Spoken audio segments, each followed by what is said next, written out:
keutamaan ketika kita bertawakal kepada Allah Subhanahu wa taala. Yang pertama, hadirin Allah muliakan, yang pertama bahwa ulama menjelaskan bertawakal kepada Allah membuat seorang hamba itu komitmen dengan aturan Allah.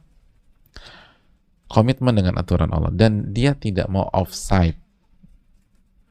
Dia akan komit di aturan dan peraturan Allah Subhanahu wa taala. Dia nggak mau mengerjakan hal yang haram, dia nggak mau maksiat, dia nggak mau terpental dari jalan as-siratal mustaqim. Kenapa demikian? Karena hal yang sangat sederhana. Arti tawakal itu menyerahkan segala urusan kepada Allah Subhanahu wa taala. Ketika kita menyerahkan urusan kita kepada sebuah pihak, maka konsekuensinya kita akan ikut cara main dia. Kita akan ikut aturan mainnya. Ketika misalnya kita punya kasus hukum, lalu kita serahkan kasus tersebut ke seorang legal atau seorang pengacara misalnya, atau seorang lawyer atau tim legal, maka konsekuensinya di hari-hari berikutnya kita akan mengikuti cara main tim legal tersebut. Kita akan mengikuti arahan dari seorang pengacara itu. Ketika dia katakan jangan melakukan ini, kita nggak akan lakukan itu. Jangan bicara ini, kita nggak akan bicara itu. Dan kita nggak akan nanya, emangnya haram ya? Enggak. Kita akan ikut aturan dia. Kenapa demikian? Karena kita sudah serahkan kasus ini kepada orang itu. Ketika kita sudah serahkan pengobatan penyakit kita kepada tim dokter atau seorang dokter spesialis, maka kita akan ikut aturannya. Kata dokter, kita tes lab dulu, kita akan tes lab. Dokter minta kita MRI, kita akan MRI besok. Dokter minta biopsi, kita akan biopsi. Kita akan ikut aturan main dokter tersebut. Dokter bilang minum obat, kita akan minum obat. Dokter suruh diet, kita akan diet. Dokter bilang jangan makan goreng-gorengan, kita nggak akan makan goreng-gorengan. Ya memang ada yang cheating, tetapi pada dasarnya kalau kita udah serahkan pengobatan kita, kita akan ikut aturan mainnya. Dokter bilang minum antibiotik, ya minum antibiotik. Kayaknya untuk 3 hari ini Bapak harus tinggal di rumah sakit, dan kayaknya untuk 3 hari ini Bapak harus tinggal di rumah sakit, dan bed rest di sini. Kita akan menginap di rumah sakit. Kita akan opname. Kalau dokter suruh opname, kita opname. Sesederhana itu. Ketika kita serahkan mobil kita ke sebuah bengkel, maka kita akan biarkan bengkel tersebut otak-atik mobil kita. Dan kita nggak akan komplain A, komplain B, komplain C. Loh, Anda kan udah serahkan. Maka biarkan dia membenarkan mobil Anda. Atau misalnya dibersihkan di sebuah salon mobil, mereka akan gunakan cara mereka akan gunakan pembersih yang mereka pilih, mereka akan gunakan sabun yang mereka pilih, dan lain sebagainya. Metodenya mungkin baru, dan kita nggak otak-atik. Namanya juga menyerahkan, kita tinggal nunggu beres aja. Gimana, mobil saya udah beres belum? Udah. Oke, kita lihat, bagus. Udah. Kita nggak akan ngatur-ngatur. Nah, hadirin Allah muliakan, itulah konsep dan pola yang terjadi dalam kehidupan.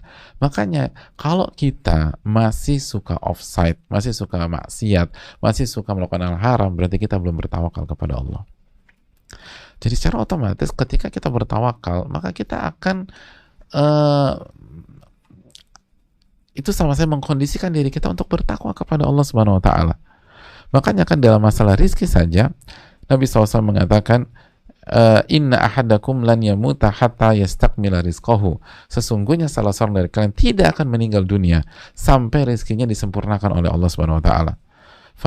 Fala tastabti'u rizqa, dan janganlah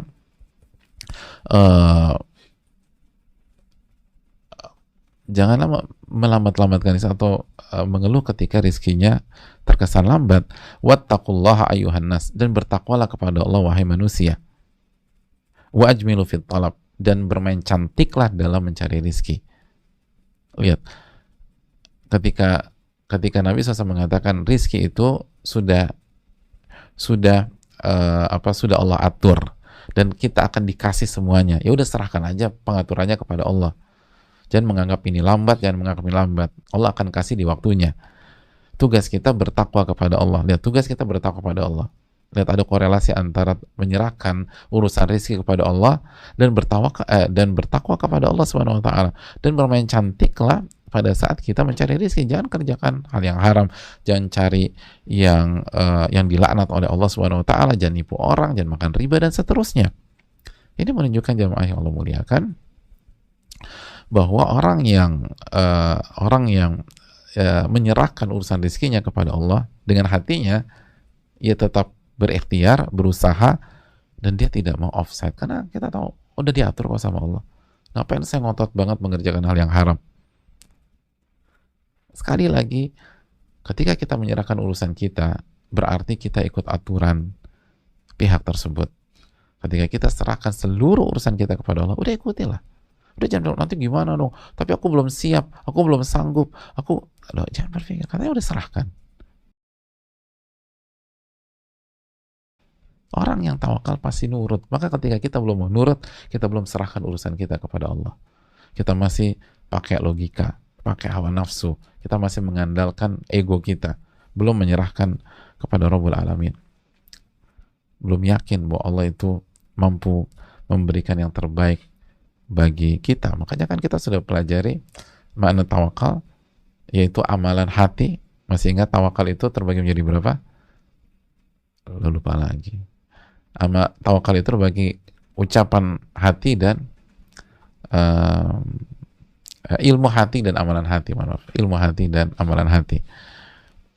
Adapun amalan hati, salah satu unsurnya ridho terhadap apa yang Allah tetapkan dibanding keriduan kita terhadap apa yang kita rencanakan. Itu jamaah. Karena kita yakin Allah Ar-Rahman Ar-Rahim, Al-Alimul Khabir.